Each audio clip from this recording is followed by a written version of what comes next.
মানবিকতা, এই শব্দটিকে আজ শুধু বইয়ের পাতা সীমাবদ্ধ। খান জাহান আলী মাঝারের দিঘি, যেখানে পুণ্যার্থীরা আসেন মনের বাসনা পূর্ণ করতে, কিন্তু সেই পবিত্র স্থানের পাড়ে আজ কলঙ্কিত হলো মানবতা। একটি কুকুর, যার পাঁজরা নাকি ছিল রশি দিয়ে বাঁধা, মৃত্যুর সাথে পাঞ্জা লড়ছিল পানিতে।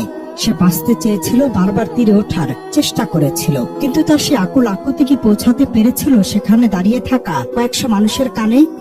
না, আমাদের বিবেক তখন সেলফি আর ভিডিওর ফ্রেমে বন্দী। আমরা কি এতটাই নিচে নেমে গেছি যে একটি অবলা প্রাণীর মৃত্যু আমাদের কাছে স্রেফ বিনোদনের লাইভ শো? সবাই দাঁড়িয়ে দেখছিলেন। কেউ একজন হয়তো নিছক মজা করার জন্য কুকুরটিকে ছুঁড়ে ফেলেছিল জলজান্ত জমের মুখে। চারিদিকে মোবাইল ফোনের ক্যামেরার ফ্ল্যাশ জ্বলছিল।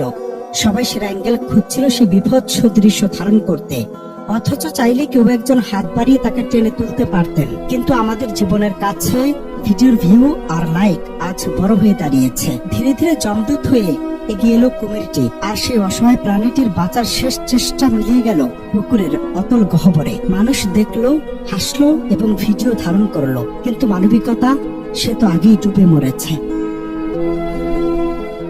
আমাদের শহরটা আজ দালান কোঠায় ভরেছে ঠিকই, কিন্তু আমাদের হৃদয়ে বোধ হয় মরুকরণ শুরু হয়েছে। আমাদের একটুখানি আনন্দের জন্য একটি প্রাণীকে জীবন দিতে হলো।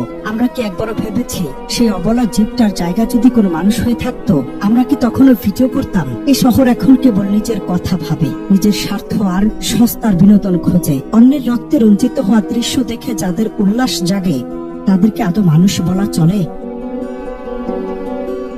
শেষমেশ কুকুরটিকে খেয়ে ফেলেছে কুমিরটি, কিন্তু সাথে করে নিয়ে গেছে আমাদের সমাজের শেষ অবশিষ্ট নৈতিকতাটুকু। একটি ছোট উদ্যোগ, একটি সাহসী পদক্ষেপ হয়তো বাঁচাতে পারত একটি প্রাণ, কিন্তু আমরা তা করিনি। আজ একটি কুকুরের জীবন হারিয়েছে, কাল হয়তো এই উদাসীনতা আরো বড় কোনো ট্র্যাজেডির কারণ হয়ে দাঁড়াতে পারে।